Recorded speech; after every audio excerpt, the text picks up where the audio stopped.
Thank you so much for joining in and listening in to this very important and dear topic to my heart. Something that I've been concerned about for almost 5 to 6 months, and I've really wanted to speak about this to people who share the same intellectual curiosity around this. And I'm so glad that you guys are willing to listen in. Firstly, thank you once again for joining in. And secondly, I'm going to be speaking about cooling justice, how there is a need to understand disproportionately climate impacting the cooling needs for everyone around us.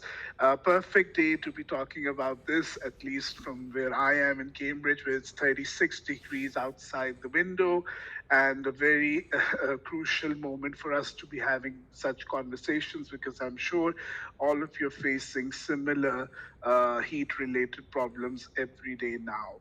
So I'll start by talking about how heat waves are changing our life, and then I'll go into speaking a bit more about what can we do about this problem in a very socially inclusive and just manner, because that is something that is increasingly becoming relevant in this regard. So, first of all, let's acknowledge that heat is entropy, but heat is also chaos. Whenever things start to get hot, problems start to emerge, right?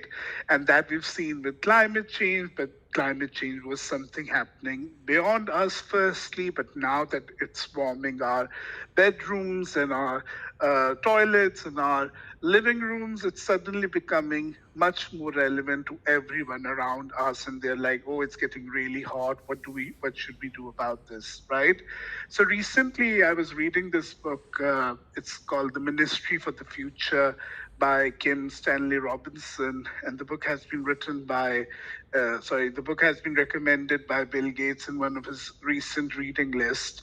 When I first started to read the book, it really painted a bleak and a myopic picture of a community where only one guy had an air conditioning unit at his clinic. So the guy was a doctor and he had an air conditioner unit at his hospital or clinic, and rest of the people in the neighborhood were dying of the scorching heat and temperatures going up to like 50 degrees.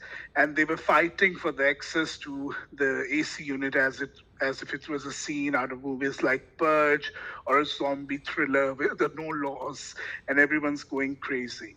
And it just hit me, and then when I was reading it, that we are not really far away from this reality.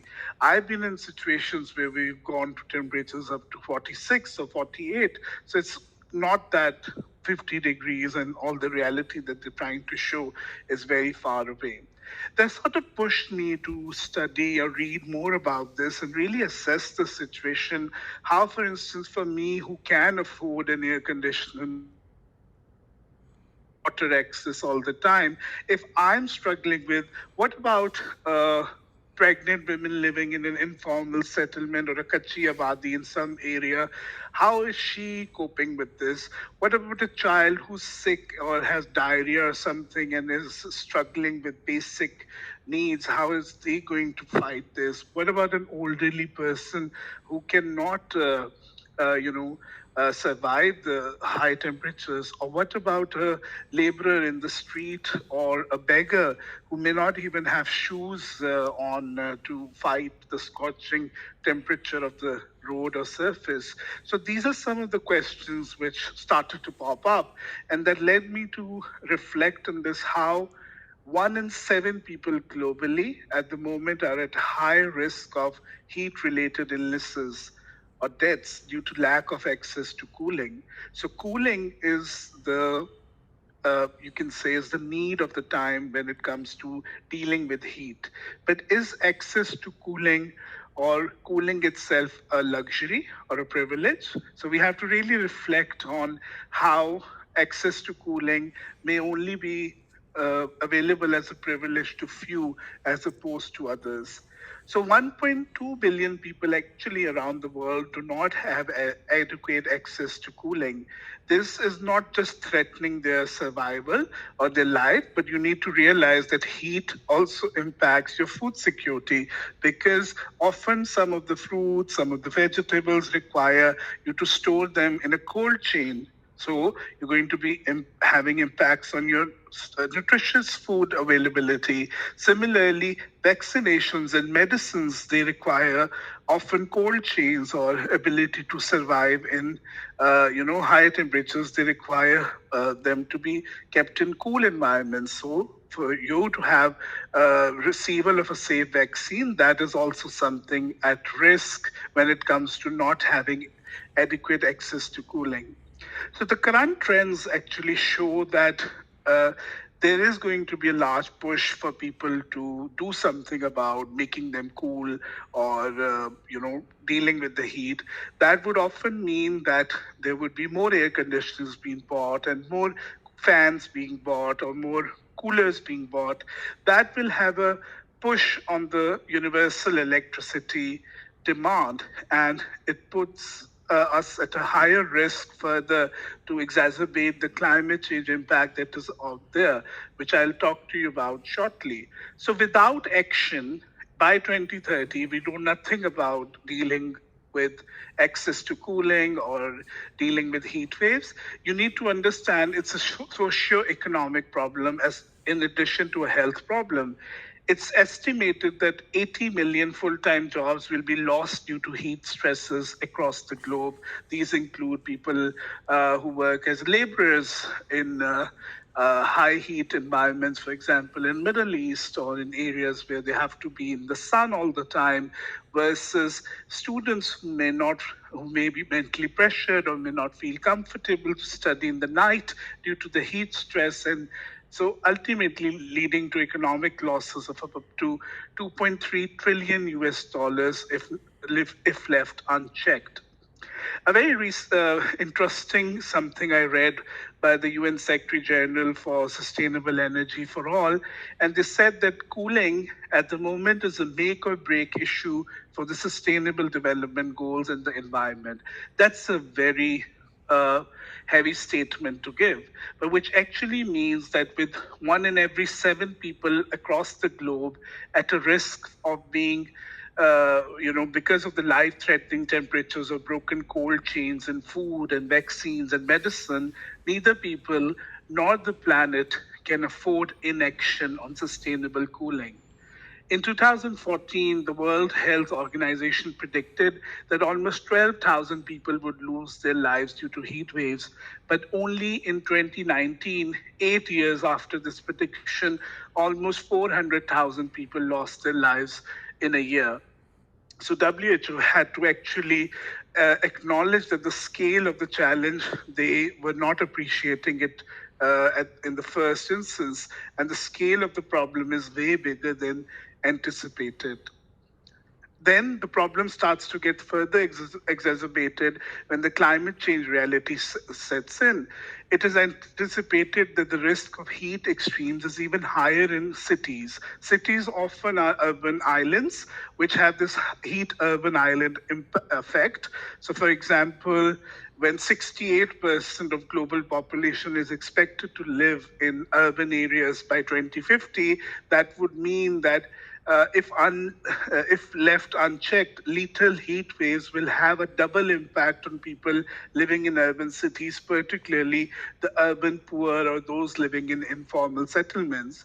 If you take an example of India only, it is estimated that by 2030, which is not very far, 200 million people in India would have exposure to lethal health heat waves, which will reduce India's GDP by 2% and causing loss of 34 million jobs and put many people back into the poverty cycle. So for us to achieve SDG 1 on no poverty, it will be very difficult because the existing reality is pushing them back in that vicious cycle. Now, similarly, the UN Environment's Executive Director very recently said that we need to have a vision to decarbonize the cooling sector by 2050, through which vision we'll be able to save our planet, our homes, and workplaces. So that's the importance of what we are really talking about today. And similarly, heat does not only impact us in terms of uh, storage or cold chains and our health, it has many knock-on effects. For example, from where I come in South Asia, there are severe power outages or load shedding, and that has livelihood impacts on our mental health, our physical health, our economic survival, our social capital. Everything is, affected by that. Similarly, it pushes people to, in some contexts, in rural contexts, it pushes people to have surging coal demand or go for firewood demand as opposed to, relying on electricity because it's not there. So you just see one impact has so many ripple impacts across the supply chain or the value chain of the environment. Now we take example of rural populations. Rural populations across the globe are getting poorer and they have fewer options available to them. For example, again, I'll give you an example of India. Rural poor communities now make up to 36% of Indian population, while the electricity access is at almost 100%. Ownership of cooling devices is very low. 1 in 9 persons in India at the moment can afford to have an air conditioner or a cooling system available at their home.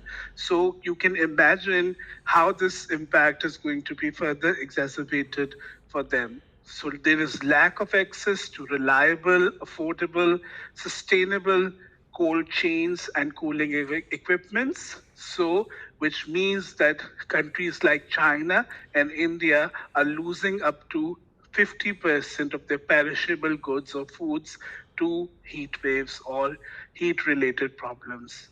If we take an example from Pakistan, a recent Asian Development Bank study did a survey in Rawalpindi, Faisalabad, and Multan, and they found out that the cost of treating heat related illnesses just does not include the heat related illness medicines. It also means purchasing ice, clothing to protect against heat, increase electricity bills, investment to reduce heat in homes. You might be painting your roof white or your increase in ventilation in the house and stuff. So that means for an average middle class or low middle income family, the cost of dealing with this is way too high. Similarly, there is now evidence of how domestic violence is often exacerbated because of high temperature events in the country as well.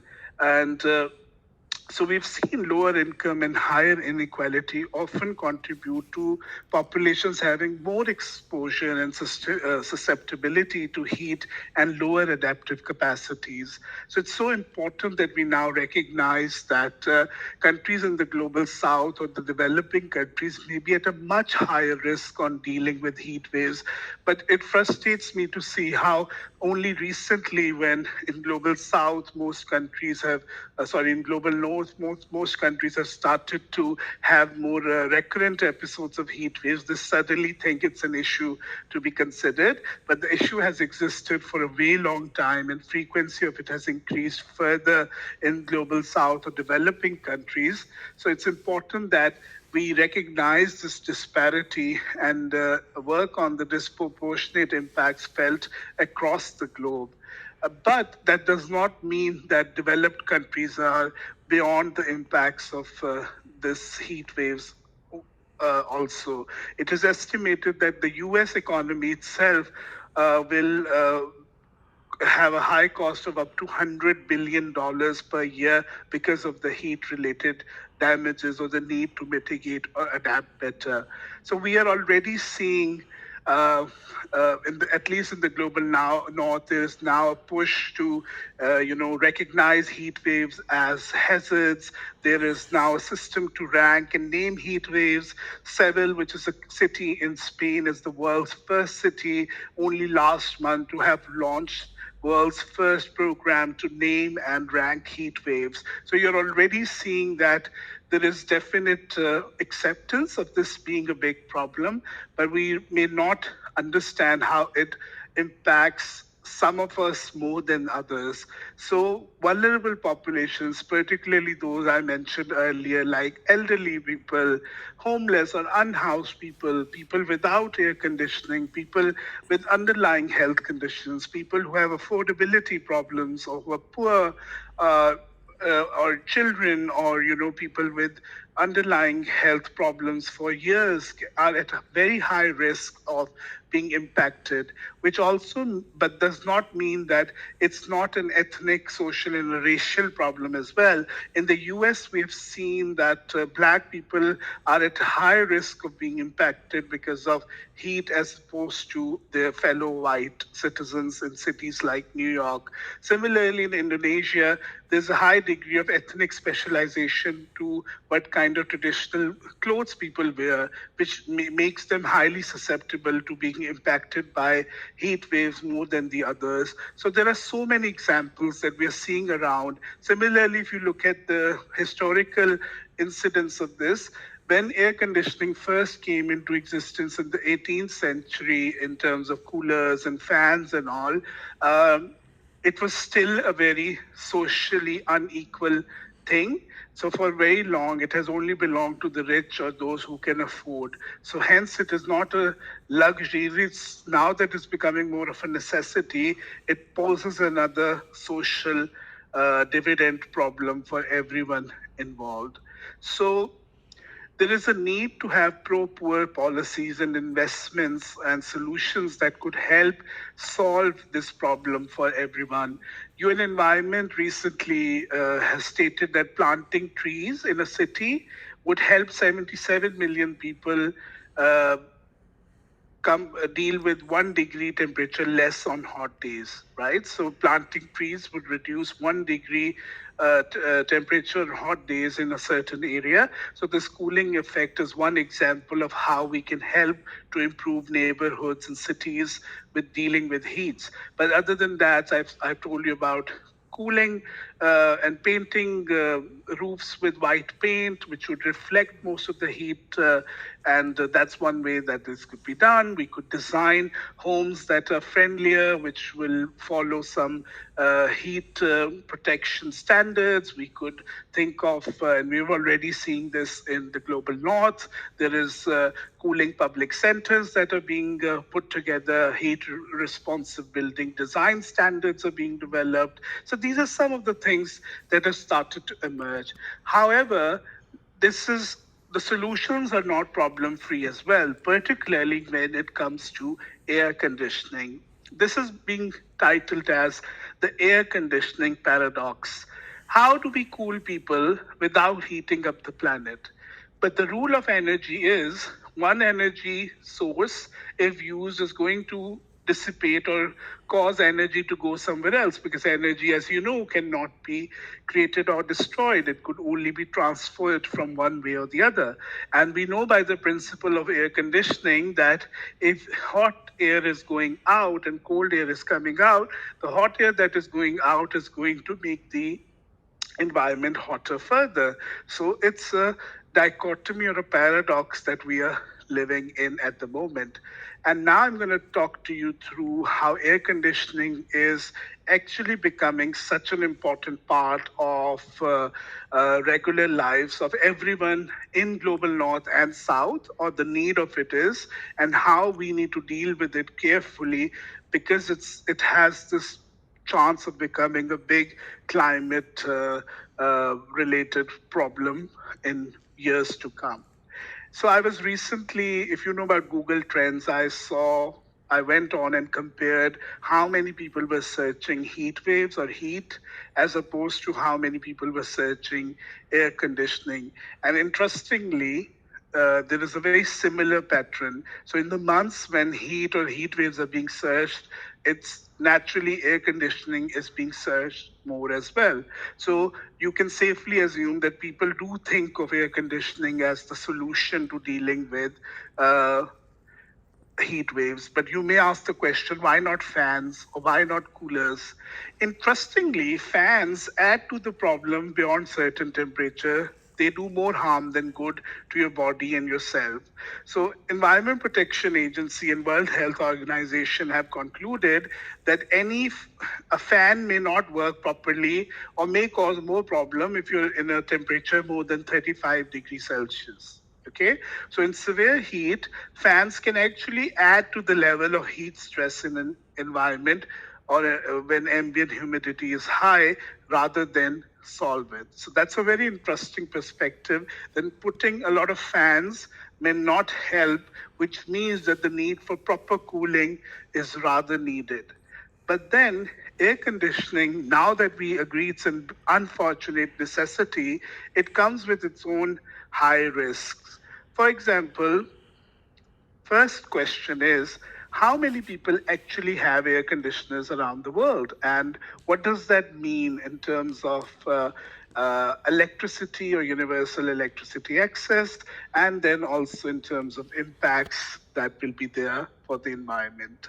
So, roughly, there are 2 billion air conditioners around the world today, but half of them are concentrated in US and China alone. So that itself shows the vulnerability of a larger section of global population to not having adequate access to cooling equipment. So, for example, 2.5 times as much as electricity consumed for cooling in the US and China is equal to the entire continent of what Africa uses. So, cooling, as I've said previously, is not just for people. You require refrigeration and freezing for essentials of producing, storing, transporting food, medicines, electronics, and even books. So, there is definitely the demand, not just for people increasing, but also for these additional supply chains and value chains.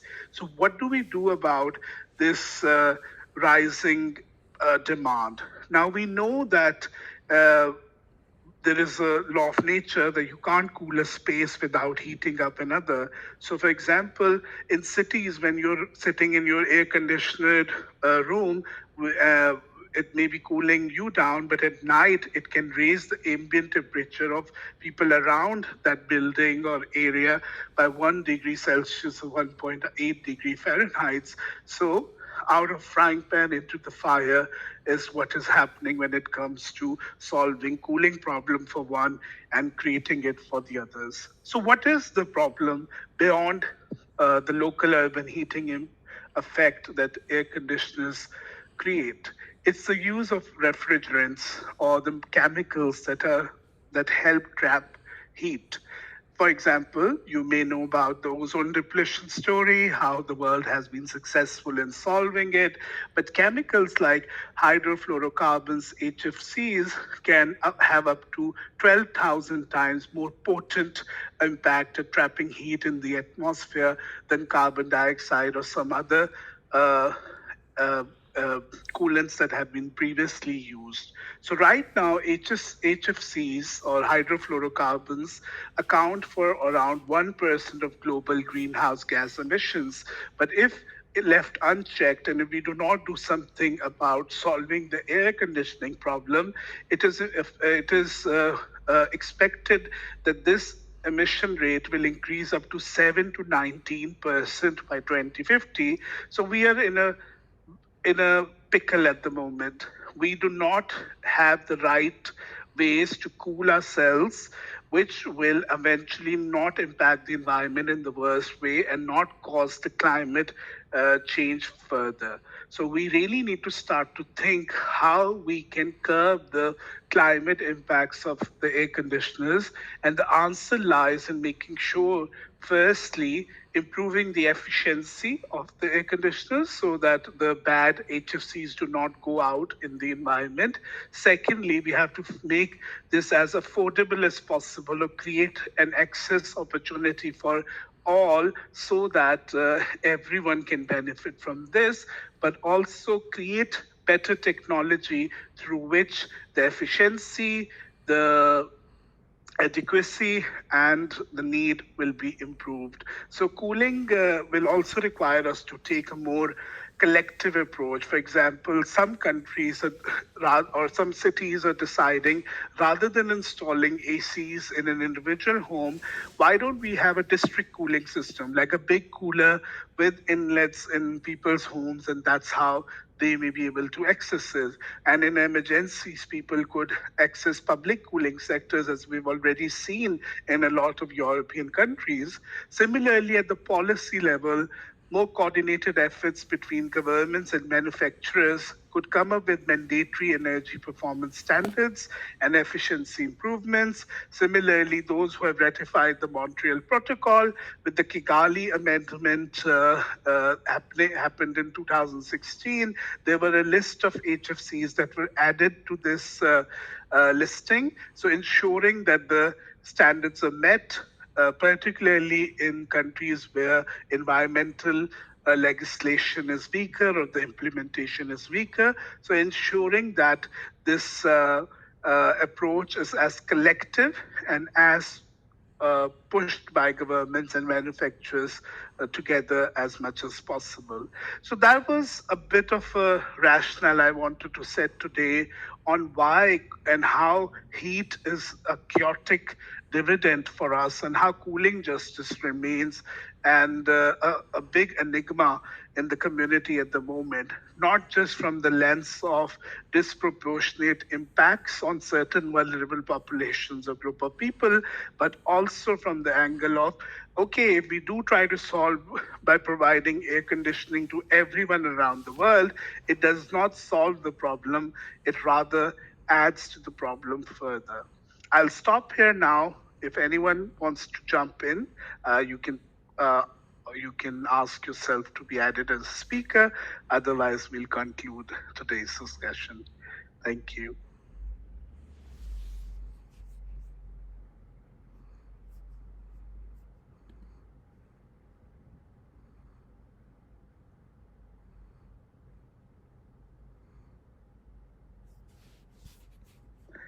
Great. Thank you so much, everyone, for joining us on a Saturday morning, afternoon, or evening. I really appreciate you uh, being intellectually curious about such a topic. And the recording hopefully will be available for wider sharing with your colleagues and friends or family as well, because this is an issue that impacts us all.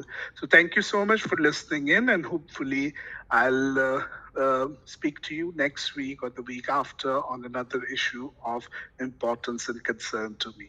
Thank you and have a great weekend.